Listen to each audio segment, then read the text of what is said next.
Ford's release of the 1966 Fairlane GT and GTA and 1968 Ford Torino GT were not as successful as the Pontiac GTO and some other muscle cars of this era. These mid-size Fords were solid muscle cars, available with a good choice of high-performance engines, but their exterior styling wasn't on par with the Pontiac GTO, Dodge Charger, and a few other muscle cars of this era. Then in 1970, with the introduction of the sleek 1970 Torino GT, Ford had finally produced a mid-size muscle car with exterior styling that rivaled its competition. However, Ford finally created mid-size muscle car styling perfection with the muscle car version of its third-generation 1972 Torino, called the Gran Torino Sport. The styling of the 1972 Gran Torino Sport gave it phenomenal sales with 60,239 two-door fastbacks and 31,239 two-door hardtops produced. This was a grand total production of 91,478 Gran Torino Sports for the 1972 model year. This was nothing short of exceptional, considering that muscle car sales had drastically declined for most automakers starting with the 1970 model year. During the height of muscle car sales back in 1968, 81,822 Ford Torino GTs were produced for the 1968 model year, which was about 10,000 units less than the 1972 Gran Torino Sport. As a comparison, the Pontiac GTO had a total production of only 5,807 units for the 1972 model year, which reflected the drastic downturn in muscle car sales by 1972. For 1968, 87,684 GTOs were produced, which was more than the 1968 Torino GT, but still less than the 1972 Gran Torino Sport. Indeed, the Gran Torino Sport was a big hit, and a big part of its success was its great styling. Even in two-door hardtop configuration, it was a great-looking car, but the two-door fastback version, which Ford called the sports roof, was Ford styling at its very best during this era. It had a massive front grille and 4 headlights. Each pair of headlights resided inside oval bezels that looked similar to those used on the 1961 to 1963 Ford Thunderbird. The styling consisted of a long hood, short deck lid, and curved side body panels. The back of the Gran Torino Sport had a streamlined trunk panel that curved down in the direction of the narrow chrome bumper where the 2 taillights resided.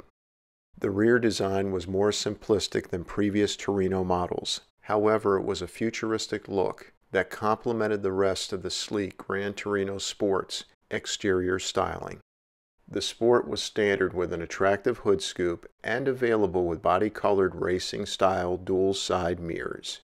Optional was a decal striping package that spanned from the front quarter panels back to the rear quarter panels. Overall, the Sport looked more like a NASCAR race car than the average car on the road at the time. The Sport had a great handling suspension for its day, and its handling was far superior to previous Torino models.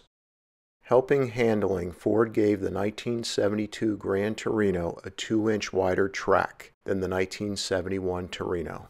There was also an optional heavy-duty suspension and competition suspension. The heavy-duty suspension option offered a front anti-sway bar along with heavy-duty shocks and springs.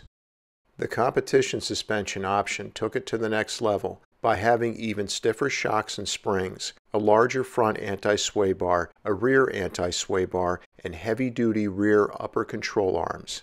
Where the Gran Torino Sport was deficient when compared to previous high-performance Torinos was its available engines. 1972 was the first year that U.S. market new cars were required to use only unleaded gasoline, which was lower in octane at the time than leaded gasoline.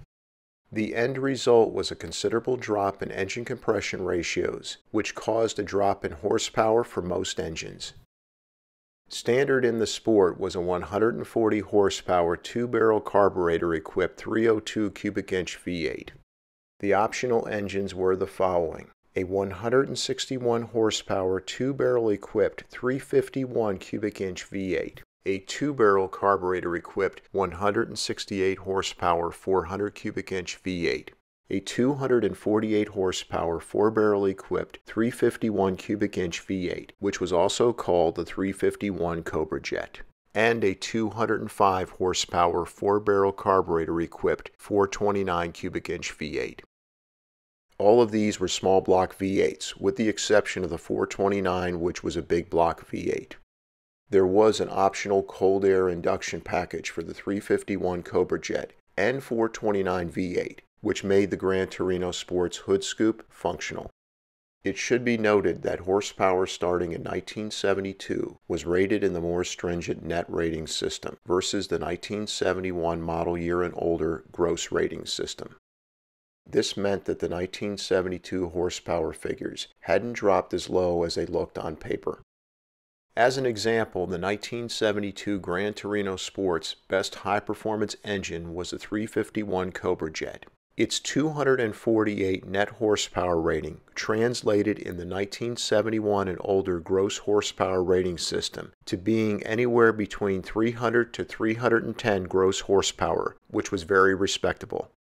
The Cobra Jet designation for the 1970 to 1971 Torino went to the 429 and was rated at 370 gross horsepower. Ford implied, with its move of the Cobra Jet designation to the four-barrel small block 351 in 1972, that big block V8s would soon be extinct. One of the problems with the Gran Torino Sport was that it was heavier than previous two-door Torinos. Its curb weight approached 4,000 pounds when equipped with a heavy 429 big block V8. A 351 Cobra Jet with a 4-speed manual transmission propelled the Gran Torino Sport down the quarter mile in about 15.0 seconds, which by 1972 performance standards was considered very quick. The Sport also had an attractive modern interior and a wide array of options. Standard was a front bench seat, but optional bucket seats with a center console and adding a bunch of options gave the Sport a more upscale muscle car feel. Unfortunately, the success of the Gran Torino Sport for 1972 would be short-lived. For 1973, new U.S. front bumper regulations necessitated the use of a larger, less appealing front bumper, which changed the whole character of the Gran Torino Sport's front end in 1973, making it more ordinary in appearance. By 1974, the Sport's roof fastback was gone. By 1975, the 351 Cobra Jet V8 was gone. And by 1976, the Sport model was gone. By 1977, the Gran Torino was also gone. The 1972 Gran Torino Sport may have not been the fastest midsize muscle car that Ford ever produced, but it was the best-looking midsize muscle car that Ford produced. Yet the Gran Torino Sport had enough high performance under the hood when equipped with the 351 Cobra Jet to keep pace with a good number of the high-compression muscle cars of the 1960s. Thank you so much for your support of this channel. Please subscribe, since your support is the reason this channel is a success. And please make sure to click on the bell icon so that you never miss a new video release.